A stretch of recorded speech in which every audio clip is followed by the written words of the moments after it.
ពីស្ថាប័ន Miss Universe Cambodia ប្រកាសសាធារណៈថាកញ្ញាសុគា គឹមលៀង មិនស្ថិតក្រោមការគ្រប់គ្រងរបស់ខ្លួនទៀតនោះទេ ស្រាប់តែកញ្ញាសុគា គឹមលៀង ហៅកូនអានមិនមានប្រតិកម្មអ្វីទាំងអស់ រហូតធ្វើឲ្យអ្នកគាំទ្រ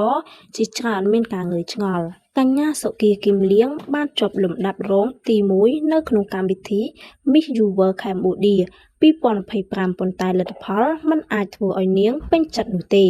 នាងមានការខកចិត្តជាខ្លាំងដែលមិនអាចគ្រងមង្គត Miss U Cambodia 2025 តាមបំណងប្រាថ្នារហូតលួចសម្ងំស្រក់ទឹកភ្នែករំលងនៃការគ្រងមង្គតមិនបានប៉ុន្មានថ្ងៃផងស្រាប់តែស្ថាប័ន Miss Universe Cambodia បានចេញប្រកាសថាកញ្ញាសុគា គឹមលៀង មិនស្ថិតក្រោមការគ្រប់គ្រងរបស់ Miss U Cambodia ទៀតទេ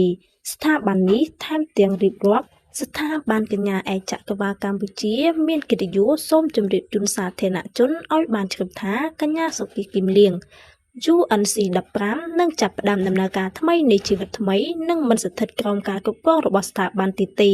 សូមបញ្ជាក់ថានេះមិនមែនជាការលាតំណែងនោះទេ ប៉ុន្តែជាការជំហានថ្មីមួយទៀតនិងការបើកឱកាសក្នុងការលូតលាស់និងការអភិវឌ្ឍបន្តទៀត បន្ទាប់ពីស្ថាប័ន Miss Universe Cambodia ប្រកាសបែបនេះបានធ្វើឲ្យអ្នកគាំទ្រជាច្រើនមានការងឿងឆ្ងល់និងចង់ដឹងកញ្ញាសុគា គឹមលៀង ចេញមកបញ្ជាក់ការពិត ប៉ុន្តែក្រឡេកទៅមើលកញ្ញាសុគា គឹមលៀង